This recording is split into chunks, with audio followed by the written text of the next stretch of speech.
Shread, International Editor of the Cyber Express, and this podcast is coming to you from the Black Hat Security Conference in collaboration with Suraksha Catalyst. With me to discuss standing access risk and alternatives are Subbu Rama, founder and CEO of BalkanID, and Harsha Reddy, Head of Information Security at Veg. Welcome, gentlemen. It's great to have you here. Thank you, Paul. Thank you, Paul. It's a pleasure to be here. All right. Why don't we start with you, Subbu? What is standing access risk and how big of a problem is it? Standing access is nothing but you just basically get permanent access for things. Right? You need something, you just get that access, and people forget about it, and you always have that access. Why is that a big risk? Because people's jobs change. People's need, the needs will change. What they need to have access to will change. Their teams might change. By giving standing access, permanent access, you're kind of actually creating a risk of over permissioning, right? So you're giving over privileged. So it's kind of actually against the principle of least privilege, because you just get an access, for however long you want. So let's say if somebody is going to have access for when they join until they leave, but they have had multiple different changes, right? And they've never used the access. Why should they have access? Because every time an access is given to someone, and when they are not using it, you're exposing that risk for an attacker to basically gain access and actually, take over their account or do something. And every single breach in the past has been actually, due to that, right? Basically, even potential attack, everything. So. Wow.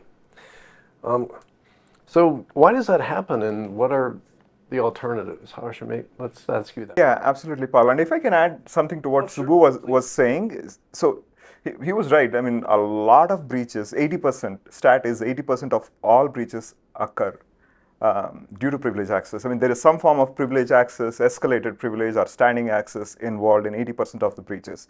I'll give a couple of examples. 2017 Equifax breach was a combination of standing access plus unpatched systems, a combination of that, and you have 146 million records that were expelled out of Equifax.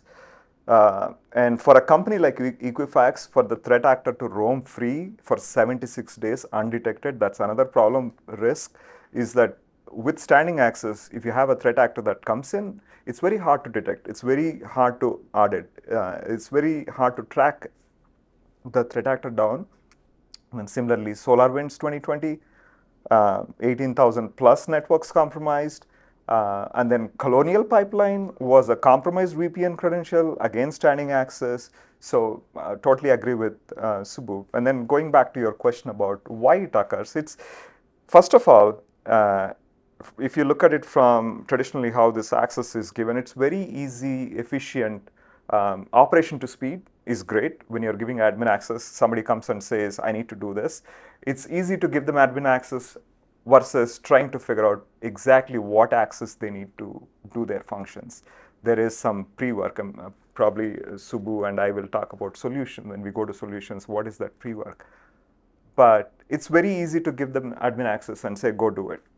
Several examples of why it happens. You have network admins that need access into systems to help system administrators troubleshoot network-related issues. You have application admins need admin access on the systems. Once the access is given, the thought process in technology teams I have seen is that, they may need to do it again. So the admin access is given, escalated access is given once, never taken out. I have seen several times where a junior admin joins. He has absolutely no clue. He's being trained on, but hey, he's part of my team. He's my junior system administrator. So he'll become an admin. That's standing access to a guy who has absolutely no clue what to do on the systems or the application he's being given admin access on. And again, I'll talk about in the solutions, but this is a click-happy young kid who's coming from the college maybe joining your team, but he's an admin because he's part of your team.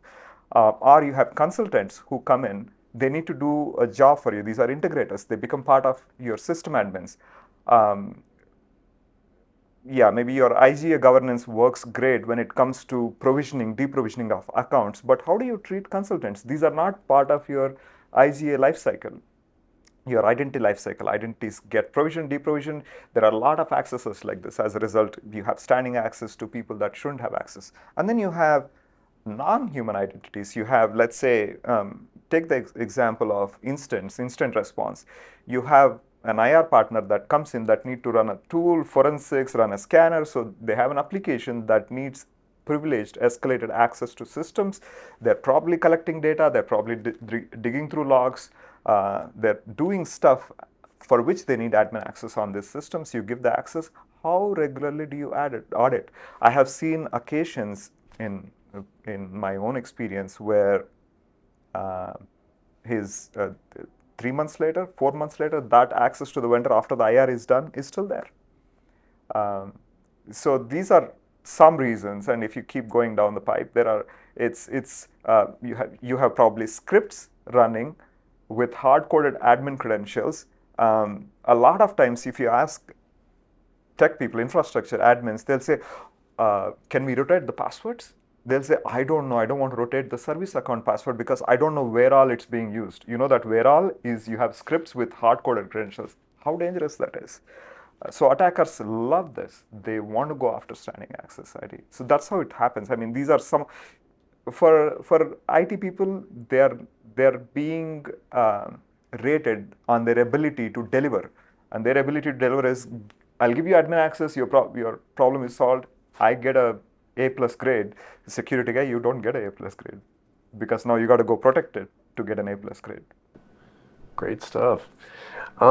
So what can be done for organizations to easily limit privileges? Are there, for only as long as necessary? That seems to be the core challenge here. What can they do? So we talked about it in the past also, right? Where just in time, it's almost a table stakes in my view, right? So you basically give access for only as long as they need. So to me, that's a bare minimal, right? Now let's actually take one step further. You only get access to the capabilities that you really need to do for your job. For example, hey, if you basically need to be an SRE, you only get access for whatever resources, whatever things that you're basically supporting as an SRE. Let's say if you are being, let's say, a deployment engineer, you only get access to certain things that you need for the deployment. You don't get every admin access because nobody should actually get that super admin or global admin access. So in our case, what we call it just-in-time purpose-based access control. So everybody will have a purpose. There'll be a business purpose that people have. Hey, my business purpose is to basically support these businesses in production. That could mean 5 different applications, 20 different accesses that you need to get, and you get that access from this time to this time. Now let's actually take one step further, right? So when people say, okay, I need access for just in time, people say, okay, I need access for 4 hours. If I say, okay, what do you need access for? Well, I need access for X, Y, Z for 4 hours. Now take it first, do they really need it for 4 hours? Maybe they don't need it for 4 hours. So if they don't use it, probably actually downgrade their access. So now feed behavioral data to actually do it, right? Now take it another level where we do that sometimes, right? Where what we say is like there are contractors or SRE engineers. I like the SRE use case all the time because SRE engineers work in shifts. You work from 9 to 5, or you might be an SRE in the evening. So you get access for just this, and it gets provisioned starting this time, and it gets deprovisioned starting this time. Happens daily. Saturday, Sunday, you're not working, you don't get access. So there are different levels, in my view, of just-in-time that you can do. And to me, just-in-time, is a table stakes that is kind of there. But it also depends on what applications support, APIs and everything to actually do, right? If you already have, if everything is SSO connected and everything is federated, this becomes a much easier problem. But in reality, that's not the case. Now you have to basically pick, okay, what applications are critical, and do the critical applications that we say, do they actually support, this kind of actually provisioning real-time provisioning, deprovisioning. If they don't support, you can't really do much there, right? I mean, you can. There are some ways we can do it, but we can. I'm happy to talk about it. But Harsha, do you want to add anything? Yeah, one thing I want to say on the JIT is that recent IBM study found that companies that implement JIT reduce their breach cost. This is a proven study by IBM by 30%. I think that's return on investment enough on a JIT tool, 100%. And the other concept that Subbu was saying also is I 100% agree with you. So if I need, so I love analogies. Think of you run a building, you have a lot of valuable assets, and it could be a bank with, I don't know, gold and cash in there, assets in there. Do you let your employees come after 6 o'clock? You have access IDs. They come in. Can they just swipe in and get in after 6 p.m.? Like he's saying, you need to work from 8 to 7, 8 to 5, 8 to 7 probably, but 8 to 5. What happens after 5? Do you let them come, swipe in, get in, and then they can get away with anything they want?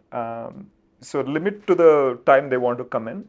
Similarly, limit the time somebody wants to come into the system. I love what you said. I love that analogy. Yeah. Huh. What have you done to deal with this issue? Yeah. So similar to what Subbu is saying, we use the JIT concept where if you're an admin, you can only if you need admin access or if you need a specific access, you're an application developer. You need to get in there, make XYZ modification, make these parameter changes. We've defined specific roles. In these roles, these people are allowed to request access to these roles. When they click on the role, the resource that they need access to that role for, then they would set in the time. Obviously, we still go back and question to what you're saying. Their normal practice is they put, I need this access for 4 hours. So we go back on a monthly basis. Say, okay, you said 4 hours.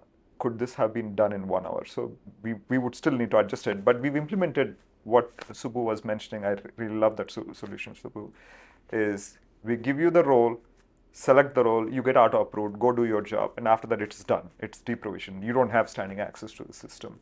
The other thing we have done is we said no click in our environments. You don't do click change anything. Anything that you need to do is infrastructure as a code. Anything goes in as a code. So we develop code, you push in the code, there are change requests, we track them down. That is completely automated. So we push that through, like a CI/CD pipeline, we have our own infrastructure pipelines. And then the next thing we are working on, and I would recommend this one, anybody, is passwordless, I think is, we're not there yet. That's something that we are working on. We have a very unique environment, for which reason passwordless currently doesn't work for us, but that's one place we want to get to. FIDO2 keys, device authentications. How do you, I think the idea, I believe the idea is, you want to reduce the blast radius. With standing access, the blast radius is so huge for an attacker to get in. So some of the things we have done. The other thing is, obviously, I would recommend zero trust for anybody that's watching. Always verify. Don't say, I trust these people. Always verify and then trust. Always verify and then trust. Oh, that is some great stuff. To the point, MFA, right? So you add MFA on top of the JIT. Yep. Yeah, absolutely. 100%. Yeah.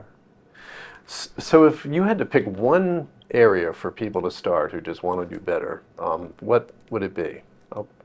I'll ask the both of you that one. Okay, I can go first. I would say, make sure you have SSO in place, single sign-on in place, right? Make sure, I mean, to me, like that's like table stakes, right? If you don't have an IDP and if you're not connecting your critical applications via SSO, because once you do that, you can actually solve a lot of problems because, the SSO, you can control the roles, groups, everything via the SSO.